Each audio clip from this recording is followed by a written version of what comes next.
Welcome back to Afternoon Live. Our next guest always shares the best places to get out and explore, and he joins us today with local dog-friendly hikes to enjoy with your furry friend. We welcome back professional outdoorsman, travel writer, and author of the Collecting Sunset Substack, Adam Sawyer.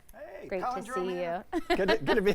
We're so happy to talk about getting out with the pups today. Yeah. Well, I mean, we're springing forward time-wise here next week. No. Soon. Like spring is allegedly on its way. Don't remind me of that part, but okay. Well, and you know, we love our dogs and we love taking them outside, but you know, there are some pet etiquette things that we should probably cover, and then also a couple of my favorite places to take pets in the local area and a little further afield. Yeah, let's talk about the things to think about first before you even head out with your pups. Yes. You got to take care of them and the ecosystem around them. Totally, thank you. Yeah, we're all in this together. Yeah. So first and foremost is know the leash regulations at the places you might be going. Yeah. And just like anything else, like checking the weather or checking road conditions, Sure. like you can check ahead to see what those regulations are, whether it's even dog friendly at all. Right. Like there are some nature preserves and some places with delicate ecosystems or wildlife concerns where pets aren't allowed at all. So don't be that guy.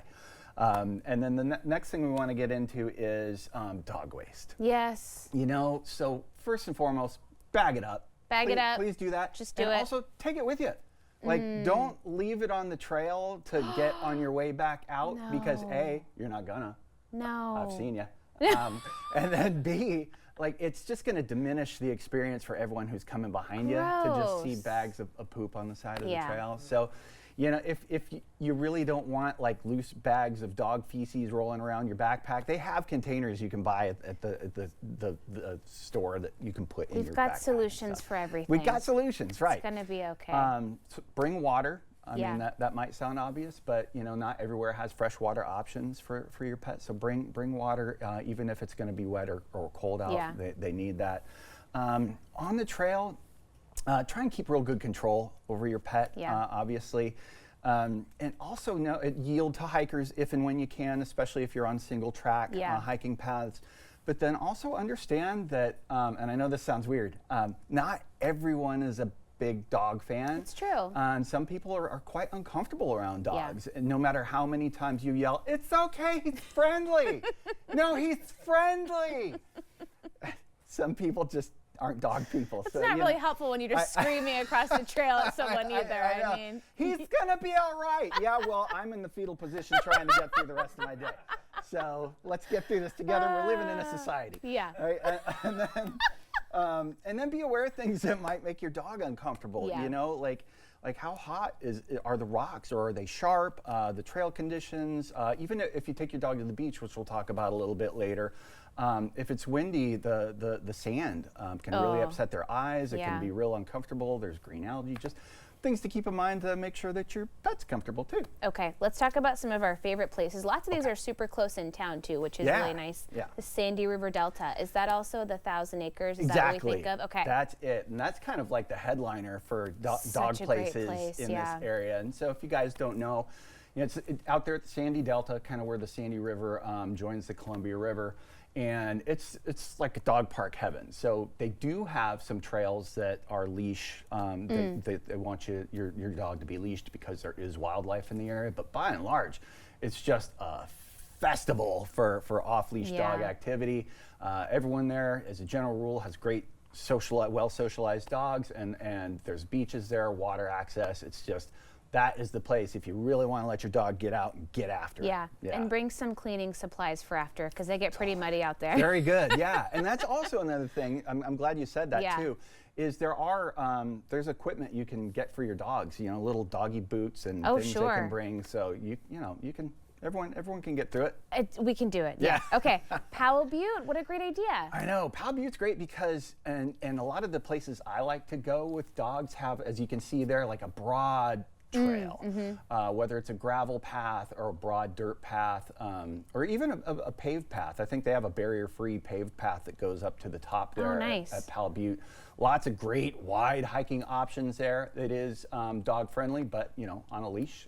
So this is a great one. And on a clear day, you can see Mount Hood, Mount St. Helens. You get all the Cascade views in there. For sure. Okay, this is also such a beautiful place, the Wildwood Trail. Yeah. So if you want a little more shady, kind of more of a traditional single track hiking experience with your dog, I mean, look at that. It's the Wildwood.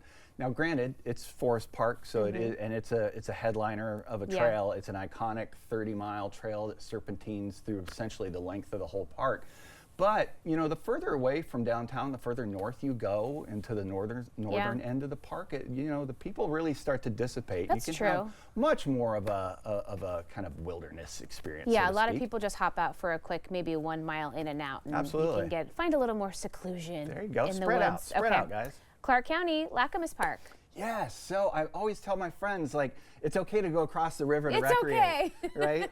right? The world doesn't end at the Columbia River. And Lacamas Park over there in Camas, it is probably, and I've said this on this program before, maybe my favorite metro park it's pretty cool. in the area. It's less crowded than Forest Park. It's also extremely diverse. I mean, you've got a lake there, you've got a creek, you've got waterfalls, you've got barbecues, a playground area for the kids too.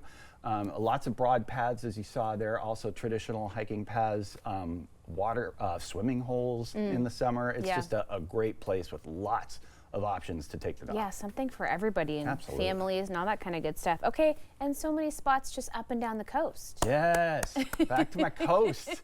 So out where I live on the north coast there, you've got Rockaway Beach, you've got Bay Ocean, you've got Cape Mears, and almost. Oh my gosh, look at that photo. Oh my gosh. That is my friend Liz's set of dogs. No. And I use this photo actually to demonstrate something about taking your dogs to the coast. So for the most part, on the beach, off-leash city. There are some exceptions like state parks and some things like that where they have to be on leash.